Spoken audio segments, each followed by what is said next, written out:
कावड़ियों को दो चीज का स्मरण हमेशा रखना चाहिए कि जब जल भरने के लिए कावड़िया घर से जाए, आप लोग भी अगर कोई 16 अगस्त को सीहोर आए, हम आपसे भी कहेंगे कावड़िया जब जल भरने के लिए जाए तो दो चीजों का स्मरण होना चाहिए। एक, अपने घर से निकलते समय दरवाजे के बाहर दो स्वस्तिक बनाकर अवश्य आए। दो स्वस्तिक बनाकर अवश्य आए। कावड़ियों का नियम होना चाहिए, घर से जब निकले दो स्वस्तिक दरवाजे पर बनाकर आना चाहिए। जिस समय आप कावड़ का जल चढ़ाकर वापिस घर की ओर जाएं, तो वो दो स्वस्तिक जो तुमने बनाए हैं उस पर कावड़ का जल छींटना अवश्य चाहिए। उस घर से लक्ष्मी कभी समाप्त नहीं होती, उसमें भरी रहती है। कावड़ियों का स्मरण में आना चाहिए। जब जल भरने जाओ तुम्हारे दरवाजे पर स्वस्तिक बना होना चाहिए।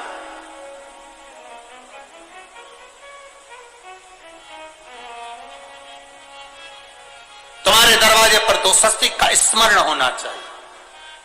मेरा शिव, मेरे गोरा, मेरा गणेश, मेरी रिद्धि, मेरी सिद्धि, मेरे देव नारायण, लक्ष्मी, राम, सीता, मेरे कृष्ण, मेरी राधा, सब वहीं पर विराजमान हो जाए। सर्वस्व वही।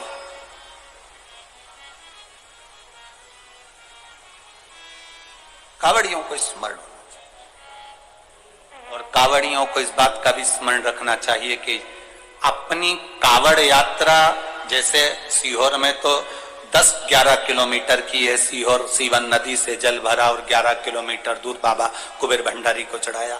आप सुल्तानगंज से भर रहे हो, हरिद्वार से भर रहे हो, आप प्रयागराज से भर रहे हो, जहां से भी आप जल भर रहे हो या अपने नजदीक से भर रहे हो, जितनी दूर तक कावड़ लेकर जा रहे हो उतनी दूर तक तुम्हारे मुख से व्यर्थ की बात ना निकलते हुए भगवान का नाम निकलना चाहिए। बोल बम का नारा है, बोल बम, बोल बम, बोल बम, बोल बम, बोल।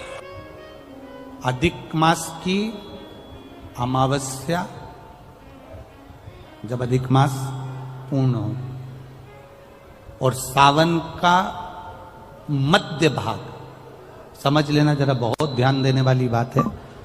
राजा नल का गया हुआ धन वापिस मिला।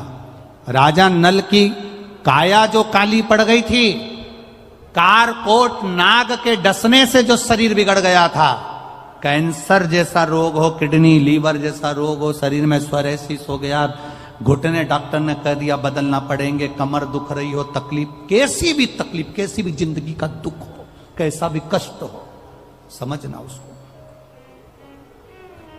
जितना दुख आपकी जिंदगी में नहीं आया होगा उससे ज्यादा दुख दमयंती और राजा नल के जीवन में आया है। राजसी ठाट भाई ने छुड़ा लिया, पत्नी चली गई, पति दर दर भटका, सांप डस लिया, शरीर बेकार हो गया, सड़ता रहा, काला पड़ गया। पत्नी की वापिस शादी होने लगी। शादी होने के बाद भी बाबा ने कृपा कर दी। अब समझिएगा, जिसके पास से पूरी सत्ता चली गई, वैभव चले गया, राज्य चले गया, भाई ने सब कुछ छुड़ा के रख लिया, शरीर भी बेकार है, शरीर भी काला पड़ा हुआ है, सड़ रहा है, कारकोट नाक के डसे से शरीर भी बेकार हो चुका। अब उसके ध्यान में नहीं। पत्नी दमयंती ने कहा,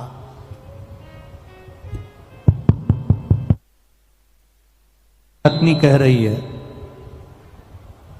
पत्नी दमयंती कह रही है, शिव की आराधना करते हैं दोनों, चलो।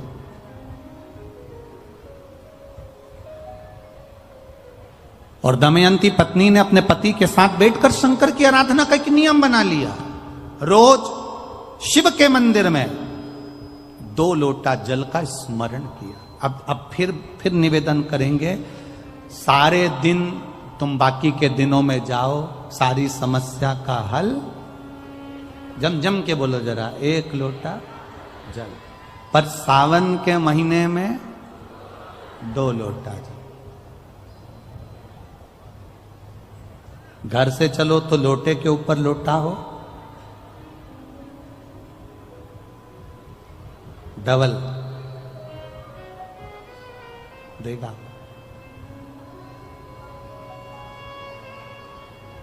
डबल, कब मंजिल डबल कर देगा, कब तुम्हारी आय डबल कर देगा, कब तुम्हारी जिंदगी के सुख को डबल कर देगा, पता ही नहीं पड़ पाएगा, पता नहीं चलेगा। डबल।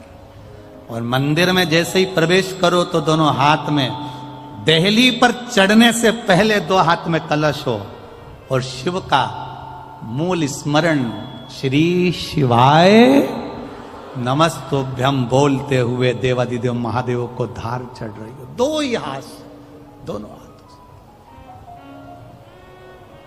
दमयंती और नल ने नियम बना लिया। अब इनको मालूम नहीं पड़ा कि सालों निकल गए, निकलते निकलते इनको नहीं मालूम पड़ा कि मलमास आ गया। और मलमास आया और वो मलमास, वो अधिक मास सावन के महीने में आ गया। संजोग ऐसा बन गया कि मलमास पूरा धीरे धीरे धीरे धीरे करते करते सावन के 15 दिन इधर रह गए, 15 दिन उधर रह गए, बीच में मलमास फंसा था। इस अधिक मास का पूरा महीना निकला, अमावस्या का दिन आ गया और इधर सावन लग रहा था, इधर अमावस्या पड़ गई और दूसरे दिन सावन के 15 दिन पड़ना थे, शिव के दिन पड़ना थे। और शास्त्र कहता है अधिक मास का आखिरी दिन और सावन का महीना वापिस लग रहा हो, उस दिन 33 कोटि देवी देवता भगवान शंकर के मंदिर में खड़े होकर अपनी जिंदगी का सारा पुण्य लौटाते चालू कर देते हैं, पूरा पुण्य। अच्छा चलो तुम लोग या मेन के 30 दिन पूरे हो रहे हैं। अमावस्या का दिन था, दूसरे दिन सावन का महीना वापिस चालू, श्रावण वापिस चालू होना था।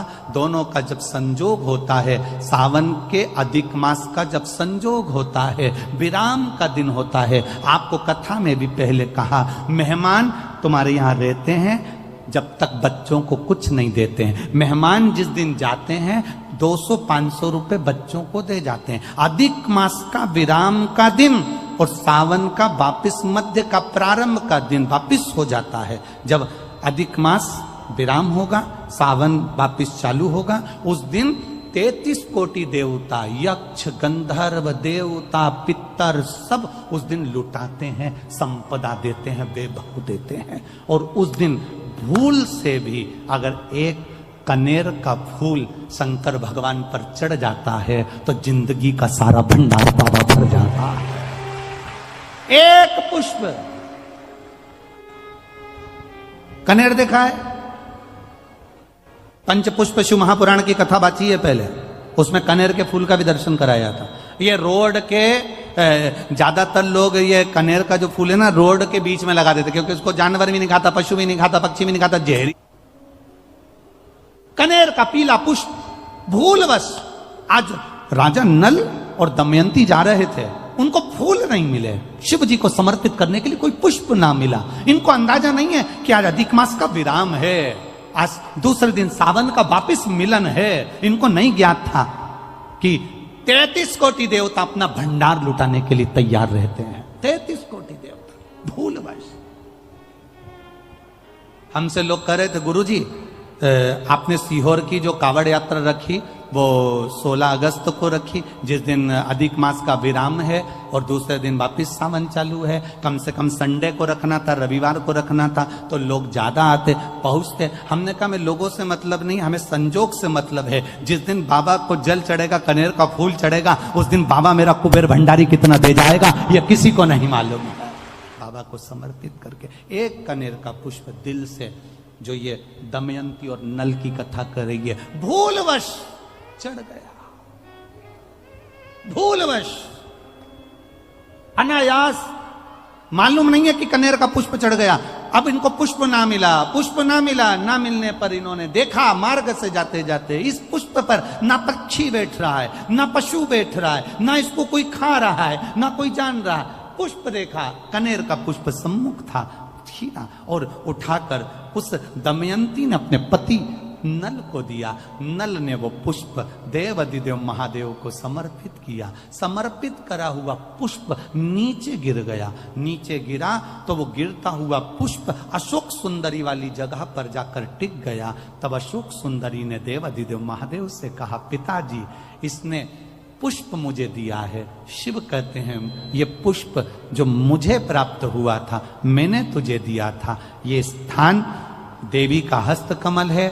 आज का दिन 33 कोटि देवता अपना भंडार, अपना पुण्य मनुष्य को देते हैं, इसलिए आज तुम पुण्य दीजिए। सब देवताओं ने मिलकर जब पुण्य दिया, नल का सड़ता हुआ शरीर, काला पड़ा शरीर, रोग से ग्रसित शरीर नल का ठीक हो गया, और जो पुष्कर ने धन लिया था वो वापिस राजा नल को प्राप्त हो गया। फिर संपदावान, फिर वैभववान, फिर कीर्तिवान हो गया, फिर कीर्तिवान हो गया, फिर वैभववान हो गया।